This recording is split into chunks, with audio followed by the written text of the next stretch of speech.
बांकीपुर विधानसभा seat Bihar की सबसे चर्चित और हाई प्रोफाइल सीटों में से एक है। यहां उपचुनाव की तारीखों का ऐलान होते ही चुनावी जंग पूरी तरह से शुरू हो चुकी है। लेकिन इससे पहले कि नेता सड़क पर उतरे और प्रचार तेज करे, जिला प्रशासन ने सख्त एक्शन लेते हुए पूरे इलाके में कई अहम पाबंदियां लागू कर दी है। अब बिना अनुमति ना तो सभा होगी, ना ही जुलूस निकलेगा और ना ही रात में लाउड स्पीकर बजेगा। आखिर बांकीपुर में क्या क्या बदल गया है और चुनाव आयोग ने किन नियमों को लागू किया है, आइए आपको इस खास रिपोर्ट में बताते हैं। बांकीपुर विधानसभा उपचुनाव की घोषणा के साथ ही निर्वाचन आयोग की आदर्श आचार संहिता प्रभावी हो गई है। इस हाई वोल्टेज चुनाव को शांतिपूर्ण, निष्पक्ष और पारदर्शी तरीके से कराने के लिए पटना जिला प्रशासन ने सख्त दिशा निर्देश जारी कर दिए हैं। जिलाधिकारी कुंदन कुमार ने बांकीपुर विधानसभा क्षेत्र में चुनाव प्रक्रिया पूरी होने तक निषेधाज्ञा लागू करने का आदेश दिया है। प्रशासन का कहना है कि चुनाव के दौरान कानून व्यवस्था बनाए रखने और मतदाताओं को भयमुक्त माहौल देना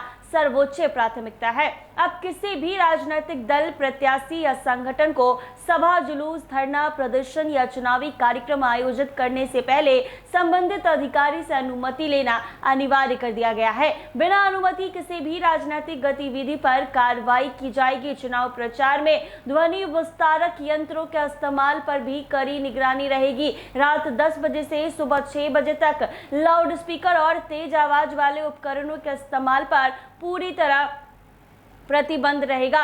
नियम तोड़ने वालों पर निर्वाचन आयोग के प्रावधानों के तहत कार्रवाई की जाएगी। प्रशासन ने चुनाव प्रचार सामग्री को लेकर भी स्पष्ट निर्देश जारी किए हैं। किसी भी उम्मीदवार या राजनीतिक दल को प्रतिद्वंदी के खिलाफ आपत्तिजनक पोस्टर, पर्चे, फोटो या भड़काऊ प्रचार सामग्री प्रकाशित या प्रसारित करने की अनुमति नहीं होगी।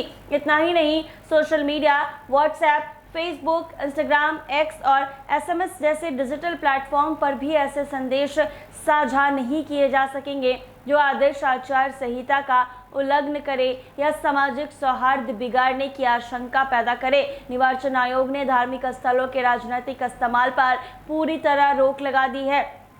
मतदाताओं को डराने, धमकाने, लालच देने या किसी भी तरह की प्रभावित करने की कोशिश करने वालों के खिलाफ सख्त कार्रवाई की जाएगी। साथ ही पर्यावरण को नुकसान पहुंचाने वाले प्रचार सामग्री के उपयोग से भी बचने के निर्देश दिए गए हैं। सुरक्षा व्यवस्था को देखते हुए सार्वजनिक स्थानों पर आग्नेयास्त्र, तीर धनुष, लाठी, भाला, गरासा और अन्य घातक हथियारों के प्रदर्शन पर भी प्रतिबंध लगाया गया है। हालांकि चुनाव ड्यूटी में तैनात सुरक्षा बल, अधिकृत अधिकारी और निर्धारित शर्तों के तहत लाइसेंसी हथियारों पर भी प्रतिबंध लागू रहेगा। चुनाव प्रचार में इस्तेमाल होने वाले वाहनों पर भी आयोग के नियम लागू होंगे। बिना अनुमति कोई भी वाहन चुनाव प्रचार में इस्तेमाल नहीं किया जा सकेगा।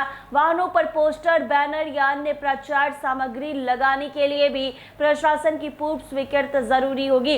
हालांकि प्रशासन ने साफ किया है कि पहले से स्वीकृत कार्यक्रम, शादी, बारात, शव यात्रा, हाट बाजार, अस्पताल जाने वाले मरीज, उनके परिजन, स्कूल कॉलेज के छात्र छात्राएं, ड्यूटी पर तैनात सरकारी कर्मचारी और पुलिस बल इन प्रतिबंधों से प्रभावित नहीं होंगे। बांकीपुर सीट पर उपचुनाव को लेकर राजनीतिक सरगर्मी लगातार बढ़ रही है।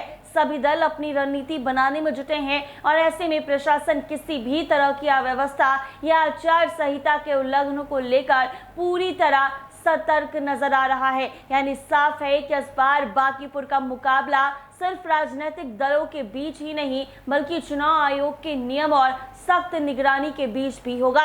ये सीट पहले से ही बिहार की सबसे हॉट सीटों में गिनी जा रही है, जहां हर कदम पर प्रशासन की नजर रहेगी और हर नियम का पालन करना उम्मीदवारों के लिए अनिवार्य होगा। अब देखना दिलचस्प होगा कि हाई प्रोफाइल चुनावी मुकाबले में कौन बाजी मारता है और जनता किस पर भरोसा जताती है। फिलहाल के लिए इतना ही। ऐसे ही हर बड़ी राजनीतिक अपडेट के लिए हमारे साथ जुड़े रहिए NBC 24।